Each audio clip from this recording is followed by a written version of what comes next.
Less than 2 months are left before the new US president starts signaling his promised executive orders, so financial markets are set to treat under the turbulence mode when market sentiment is prone to quick and frequent changes. For example, today, traders hit the panic button after Donald Trump promised to impose tariffs on a trade with Mexico, China, and Canada on the very first day of his presidency. Investors are wondering about how large the stack of orders will pile up for Donald Trump by that day. The current president's power expires at noon at January 20, 2025. Thus, the inauguration of his successor could take place on the same day.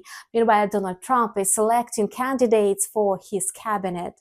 Of course, the figure of the future Treasury Secretary attracted particular interest. Markets reacted accordingly to any media reports on this topic. In the end, the future president appointed Scott Bessent, who has already been called the adult in the room.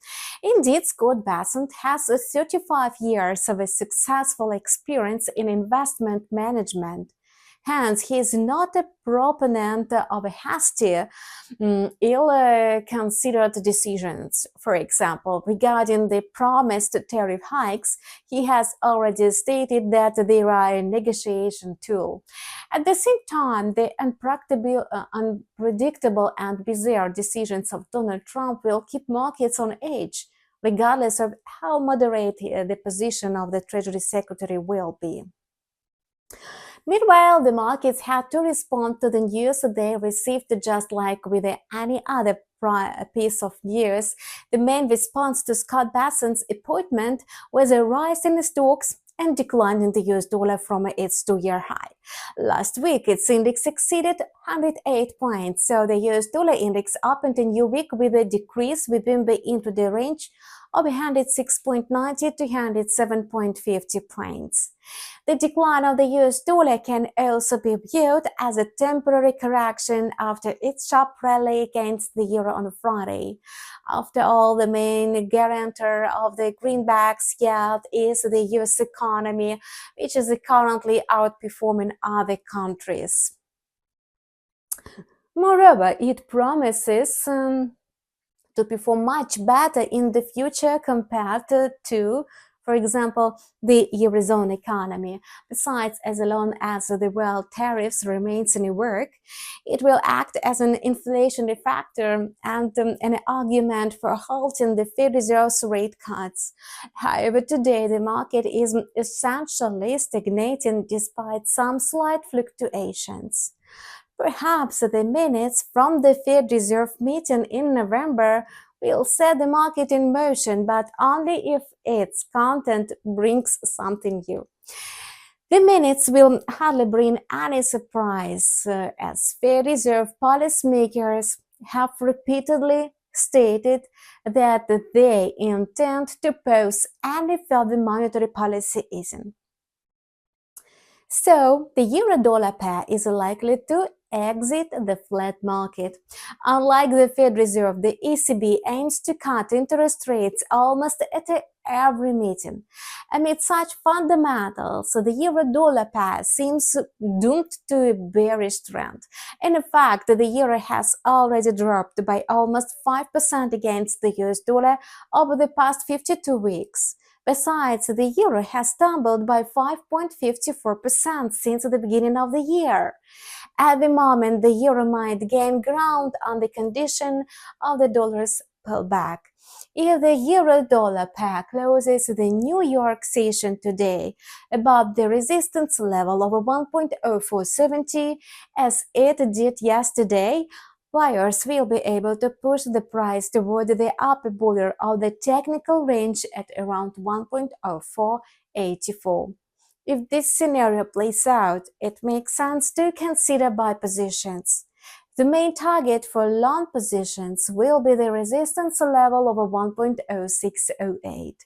In the case of a decline, the key technical support levels will be 1.0408 and 1.0332.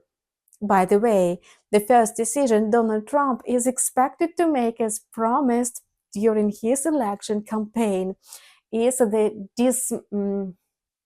dismissal of the Securities and Exchange Commission chairman. Gary Gensler's tough rhetoric has alienated the crypto community to such an extent that the mere prospect of his resignation has already driven Bitcoin's price to historic highs. After Donald Trump announced his intention to relocate the global crypto capital to the United States, Bitcoin reached dazzling highs, testing the landmark psychological resistance level of $100,000.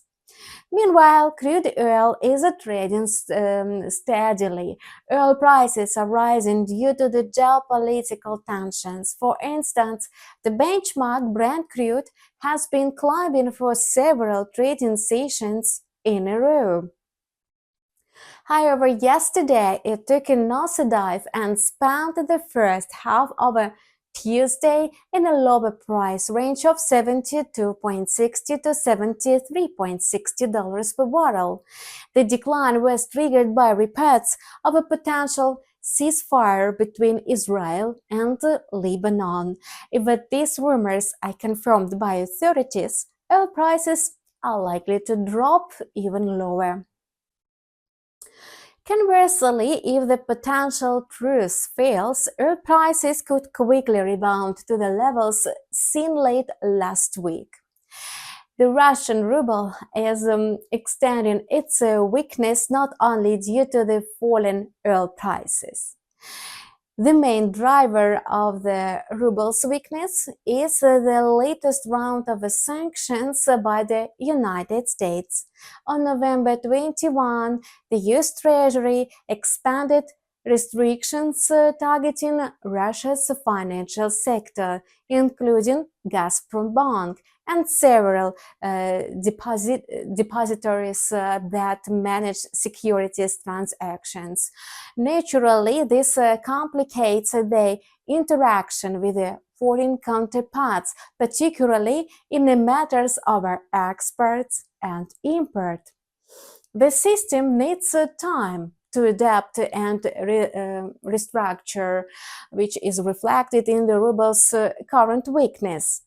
However, the situation is expected to stabilize and the Russian ruble is likely to recover at least a part of its recent losses. And this pattern has been observed multiple times. Each round of sanctions weakens the ruble, followed by recovery. So, as a rule, this adjustment period takes 1 to 2 weeks. Given this, the ruble is expected to begin gradually regaining its strength in the coming days. So that's all for today. We continue to follow developments in the financial market. Subscribe to our channel and follow news with us. See you!